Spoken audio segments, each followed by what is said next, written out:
BJP ઉમેદવારો અંગે મોટા સમાચાર 50%થી વધુ નવા ચહેરાને પ્રાધાન્ય આપવામાં આવશે 30% ચહેરાઓને રિપીટ કરવાની થિયરી 20% સંપૂર્ણ નવા ચહેરાને સ્થાન અપાશે કાલથી પાર્લામેન્ટરી બોર્ડની બેઠક મળશે સતત 3 દિવસ સુધી આ બેઠક ચાલશે મુખ્યમંત્રીના નિવાસ સ્થાને આ બેઠક મળશે તબક્કાવાર નામની જાહેરાત થશે બેઠક જે યોજાવા જઈ રહી છે પાર્લામેન્ટરી બોર્ડની આ બેઠક ભાજપનું ઉમેદવારો માટે મંથન ચાલી રહ્યું છે સતત 3 દિવસ સુધી બેઠક યોજાશે નિર્મલ દવે અમારી સાથે લાઈવ જોડાયેલા છે નિર્મલ આપની પાસેથી જાણવા માંગીશું ભાજપ દ્વારા ઉમેદવારોને લઈને હવે મંથનનો દોર શરૂ થશે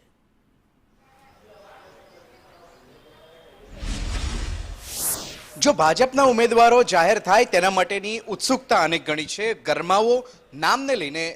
જોવા મળી રહ્યો છે જે રીતે સ્થાનિક સ્વરાજ્યની ચૂંટણીની જાહેરાત થઈ છે અને આજથી નામાંકન થવાની શરૂઆત થઈ ગઈ છે ભારતીય જનતા પાર્ટીના ઉમેદવારોમાં ઉત્સુકતા છે કે આખરે ક્યારે નામોની જાહેરાત કરવામાં આવશે આ અંગેની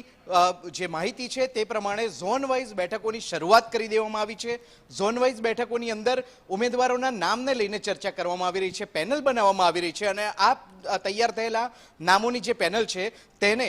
ચૂંટણી સમિતિ સમક્ષ મૂકવામાં આવશે ચૂંટણી સમિતિ સમક્ષ રિપોર્ટ મુકાશે ત્યારબાદ તમામ નામો પર અંતિમ મહોર વાગી શકે છે આવતીકાલથી 3 દિવસ સુધી સતત 3 દિવસ સુધી મુખ્યમંત્રી નિવાસસ્થાને ચૂંટણી સમિતિની બેઠક યોજાવાની છે જે રીતે અલગ અલગ ઝોન વાઇઝ બેઠકનું આજરોજ આયોજન થઈ રહ્યું છે અને ત્યારબાદ જે નામો આવનારા છે તે તમામ નામો પર અંતિમ મહોર મારવામાં આવશે પણ જે રીતે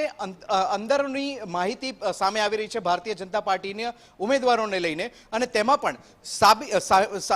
જે માહિતી સામે આવી રહી છે તેની અંદર વાત એમ છે કે 50% જે ઉમેદવારો છે તે અંતર્ગત આખો ક્રાઇટેરિયા નક્કી કરવામાં આવ્યો છે 50, 30 અને 20 આમ 3 ટકાવારીમાં આખો ઉમેદવારોનો ક્રાઇટેરિયા વહેંચવામાં આવ્યો છે 20% ચહેરા સંપૂર્ણ રીતે નવા હશે જ્યારે 30% રિપીટ થિયરી અપનાવવામાં આવશે જ્યારે 50%ને લઈને